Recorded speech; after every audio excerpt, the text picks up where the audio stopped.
Welcome to my personal workshop today with the all-new Mercedes SL.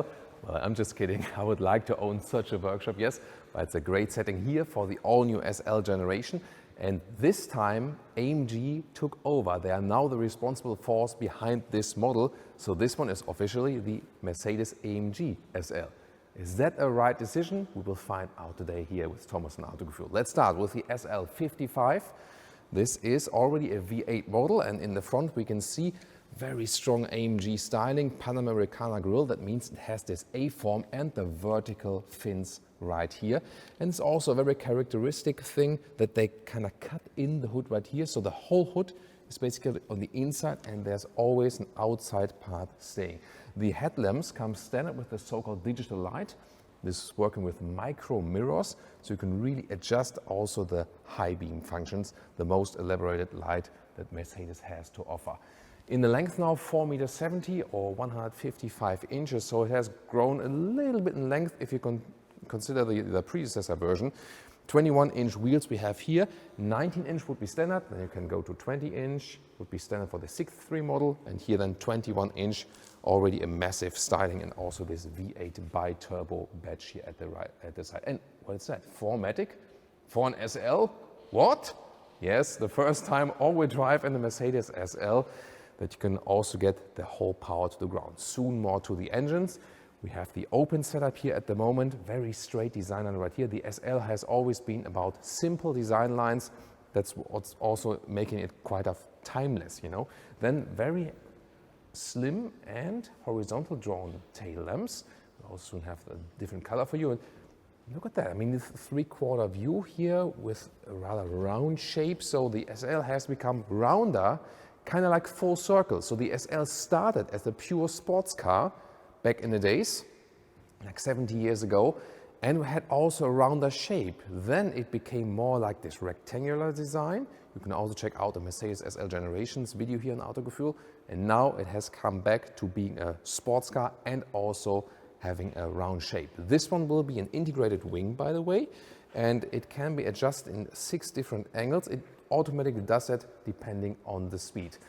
And talking about automatically, this one now comes with a full set of new technologies. For example, also rear axle steering. Up to 2.5 degrees, the rear wheels go in the opposite direction than the front wheels, and up to a speed of 100 kilometers or 60 miles an hour. That is kind of unique in the whole industry. So really high speed, you can still turn the rear wheels in the opposite direction than the front wheels, making the whole ride even more agile. The standard suspension is already adjustable. If you pick the driving modes, adaptive suspension. This one here is the SL63. And that one then comes also with an anti-roll control with a special AMG active suspension, so it stays more upright in the corners while having a fancier ride, so to speak. Here we also have black wheels, but you can also adjust that. The styling SL55 and 63 is not that different from the outside. It's more about, the engine difference and of course which styling deals you pick. Here we also have carbon fiber side mirror caps, for example. And then on the engine, this is the main difference, but take a look at the front first. Here we also have carbon fiber accentuations. Once again, the aggressive front grille. And of course a different color, but that's not about 55 or the 63. You can of course pick even more different colors. Oh, and here for the exhaust tips, they look of course pretty spectacular, but on the inside then, Autogefuel fake exhaust police alert. Yes, sorry Mercedes, or sorry AMG I have to say. Yeah, nothing can hide from the Autogefuel fake exhaust police, never. That 4-liter V8 bi-turbo comes either with 476 horsepower in the SL55 or here in the SL63 with 585 horsepower. The acceleration difference is then 3.9 versus 3.6 seconds. It will be even faster in the electrified version. There will be a plug-in hybrid drivetrain available at a later stage, just unlike recently revealed with the AMG GT. And we also expect an entry-level inline 6-cylinder then to be a little bit cheaper. This, of course, almost already the top level. In Germany, maybe people will go for the PHEV version because that will also give some tax benefits, which is kind of like an unlogical thing for a car that's, like 150k plus or something, yeah, but that's how it is. And I said all-wheel drive, but still with a rear-wheel bias. Here also the one-man, one-engine concept, so this engine is still then handcrafted then in Affalterbach in Germany. Launch control, the race start so-called, is available for both models. Why is it possible? It has the 9-speed MCT multi-clutch technology then, and it is not possible for the converter automatic gearbox by Mercedes, but when you have the dual clutch transmission, then it's actually possible to use the launch control. Top speed will be here in the 63 model at 315 kilometers an hour, so almost 200 miles per hour. That's 20 kilometers more than with the 55 model, but yeah, not such a big difference. Differentiation also here with the 63 model, this one here gets a rear differential lock. And what's also interesting, this chassis here is really unique and absolutely new. No piece taken over from the predecessor, nor from the AMG GT Roadster. And that's of course very expensive to produce, so why are they doing that? Well, first of all, AMG took over this job, and the SL is one of the most iconic cars at Mercedes, so they want to make it special. And at the same time, it kind of replaces both the AMG GT Roadster and also the S-Class Coupe, because both of them will actually go away from the model lineup. So this actually kind of hefty task then here for the new SL. So what about one of the most important things? The roof. Yeah, actually, it is now a soft top. That's also back to the roots again. And I think that's a good decision because it saves weight, about 20 kilograms. And you can also open it up to a speed of 50 kilometers an hour. Takes about 15 seconds. And to me, that's more practical than having the hardtop. One more time, back again. So, I mean, there are always situations where maybe it begins to rain or something. And of course, there will be more trunk left. Soon more to that. So what about a decision for you? Do you think it's better to have a soft top? I think definitely yes, but put your opinion in the comments, please. And now that the roof is closed right here, you can see it is very well integrated, and 3 layers, by the way, so it's still silent on the inside. So to me, indeed, just has advantages and also is really good for the look. And you can see there's also, let's say, like an S-Class design language in that one, because this bow, and that also ends here exactly at the, at the middle part of the wheel, this is kind of like S-Class design language. So indeed, yeah, it replaces the SL, the AMG Roadster, and also the S-Class Cabriolet. So yeah, if you're one of the pre-existing customers from one of these 3 models, what do you think about it? And here, also the 63 model in red, once again with the closed roof. Well, sometimes they look better with the closed roof, sometimes with the open roof. Tell me what you think. This is the car key, quite fancy. And do you remember the Mercedes EQS episode where we had a special here on these door handles? Because here, you see, they're integrated, better for wind efficiency. When you open them, here they come towards you.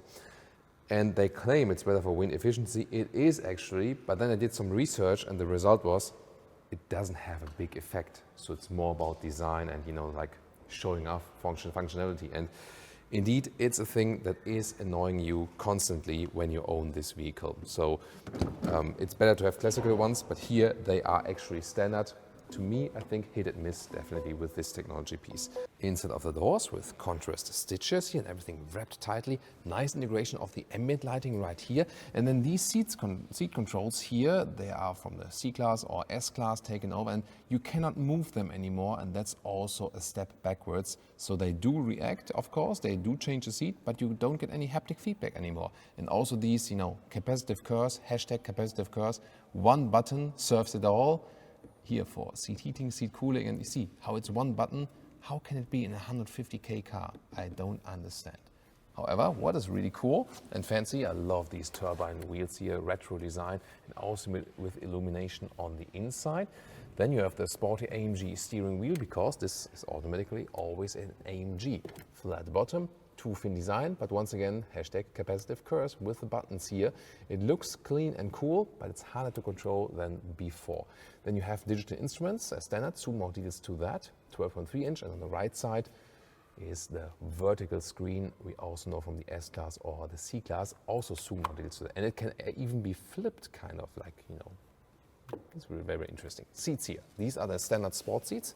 They come also at the moment as standard with animal skin, which is not living up to the sustainable luxury claim that Mercedes has.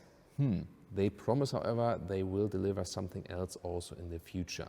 Let's see about the comfort, because we also have the other seats as comparison very soon.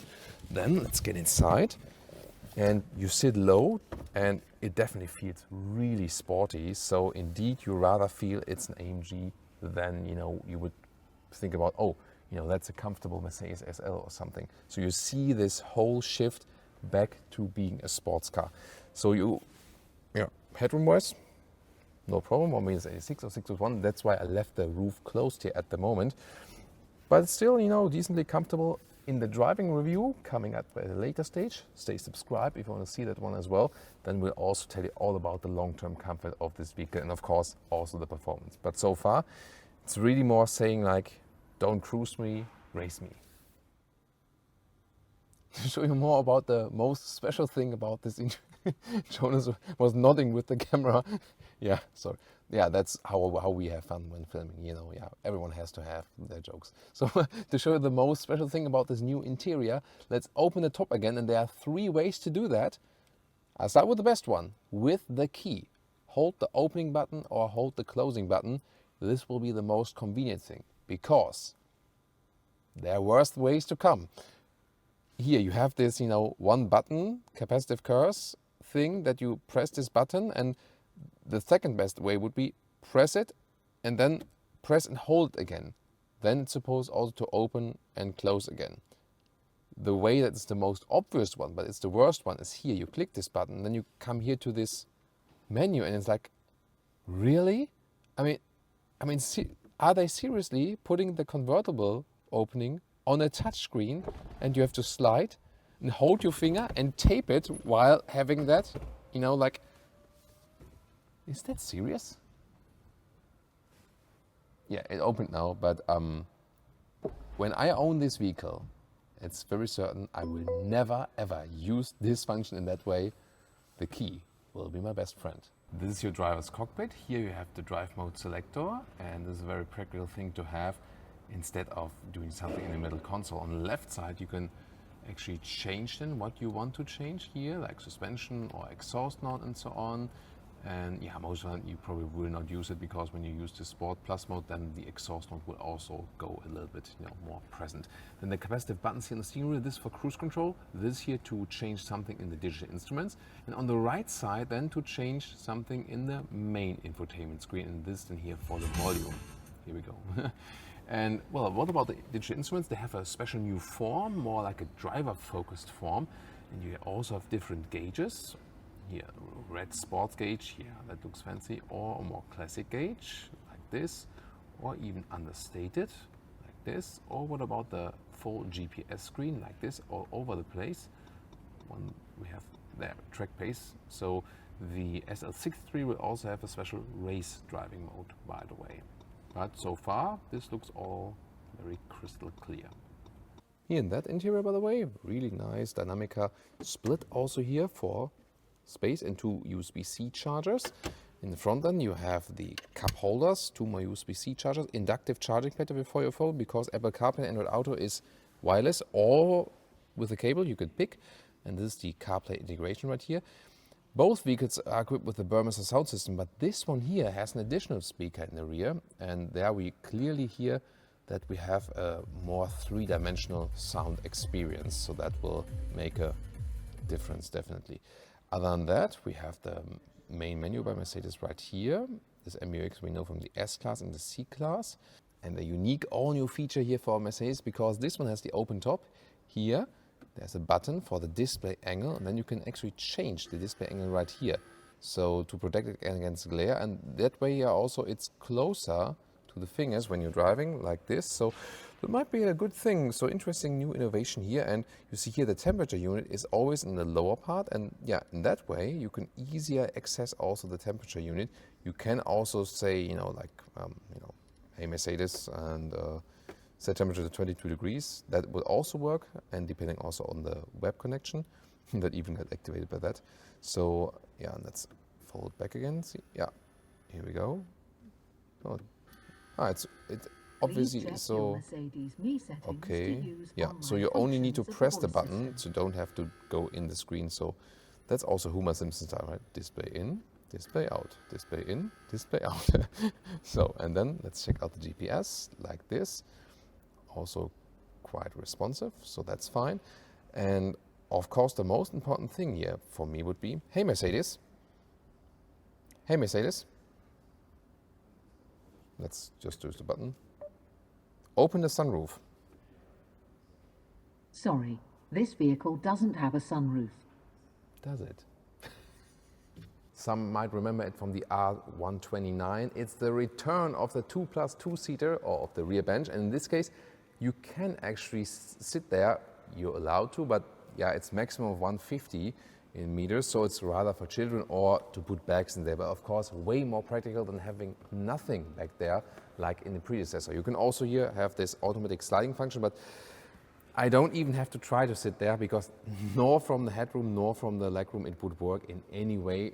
It also, you know, on purpose has ISOFIX. You can install 2 child seats here. So yeah, the ideal car for a young, small family indeed. And well, this is here then this setup with the brown animal skin, but here we also have the performance seats, AMG performance seats. These are an option or come standard with the 63 model. And they have the Dynamica microfiber on the inside, outside still animal skin, totally unnecessary, but at the moment it's as good as it gets. These here are a little bit slimmer and also stiffer, have more side bolstering. We'll see how it turns out with comfort. And also the back seats then here, they have the very same setup. Oh, and have you seen the steering wheel?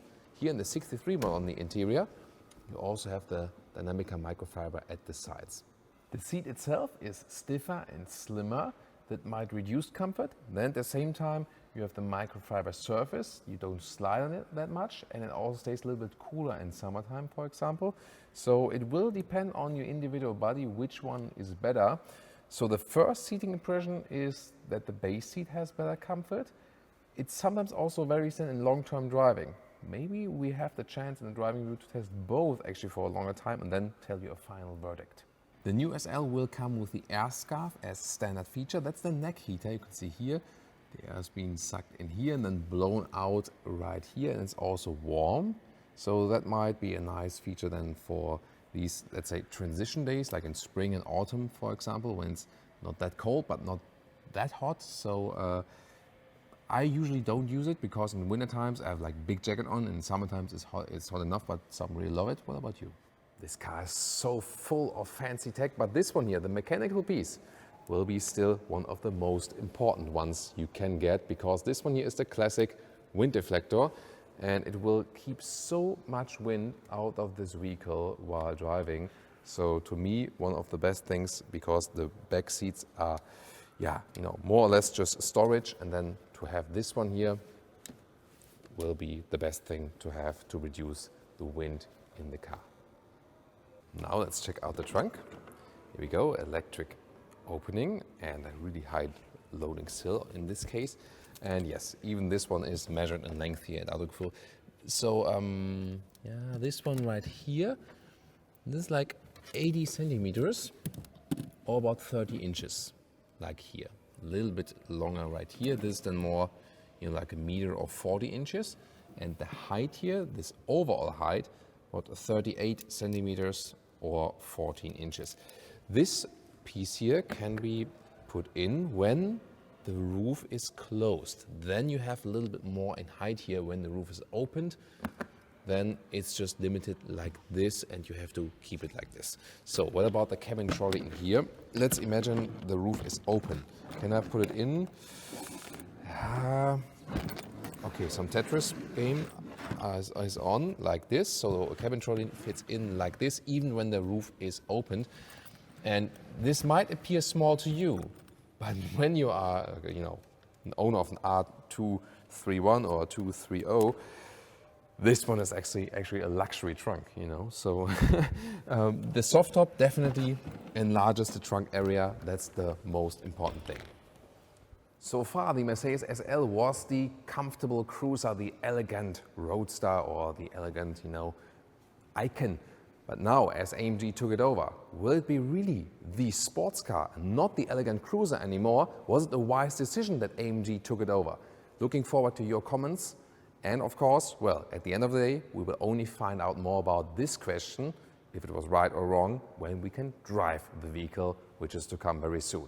So far, compare the BMW Z4 and of course tune in to our Mercedes SL Generations episode. See you there.